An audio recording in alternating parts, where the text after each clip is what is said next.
Toad is required by Fabletown law to keep his family glamored to appear human. The problem is Toad isn't too concerned with what the law is, and it has to be reminded too often. I love Colin. Colin, couch surfer.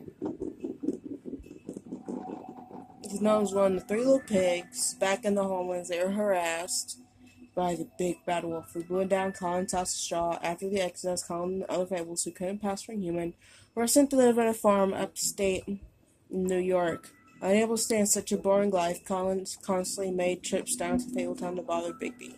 He's always caught and sent back to the farm, but he doesn't let that stop him. Ichabod Crane. Hailing from the haunted town of Sleepy Hollow, Ichabod Crane has been deputy mayor of Fabletown for nearly 115 years.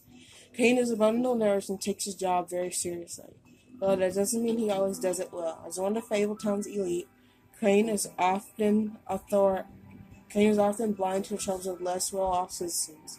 Overall, Crane is authority and cowardly and always hiding something. Buffkin, Fabletown librarian. Buffkin is a talking winged monkey from the land of Oz. Now, as Fabletown's librarian, he spends his time reading and stealing the deputy mayor views. He's prone to mischief, so when something goes wrong, he'll receive the lion's share of the blame.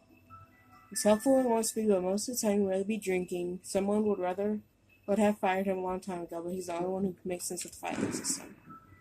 Fabletown. Farm, Mundies, Glamours, Prince and Lawrence, Tweedles, Holly, Grundle, Bluebeard, Bigby's Mercy.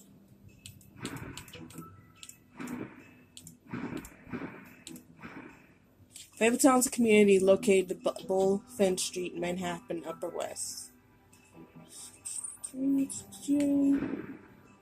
Fablestown Annex. That's where they send all the home to fables who cannot pass as humans, which means giants, goblins, animals, etc.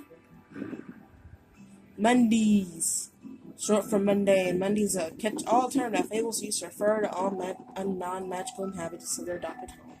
Warding spells placed around the block of Fabletown on the farm to keep their minds distracted and dull within certain boundaries. However, if anything should pique the curiosity or squinty of a large group of Mundies, its magical protection charms will overload and fail. Shelter on a Bigby's primary function is the sharing Fabletown community maintains a low profile. Glamours! Glamours are spells that allow the user to change their appearance. They are expensive but can be purchased by non-human fables in order to pass for human among the Mundies. Cheap glamours can be found in the seedier parts of Fabletown, but they are often unreliable and prone to sudden failure. Prince Lawrence, Faith's husband, also known as Donkey-Skin's husband.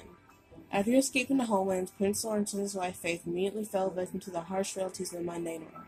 They moved to New York, hoping to find aid to the community, the fellow fables, but without enough money to live in Fabletown, they had to settle in the apartment on the outskirts of the neighborhood. Fortunately, it meant they were out of sight and out of mind when it came to the government assistance. Their prospects dwindling, Faith left Lawrence to try to make it on her own. Now without his wife for support, Lawrence struggles to motivate himself and quickly sinks into depression. Oh, that's sad. The Tweedles, hired goons. The Tweedle brothers, Dumb and Dee, are thugs for hire.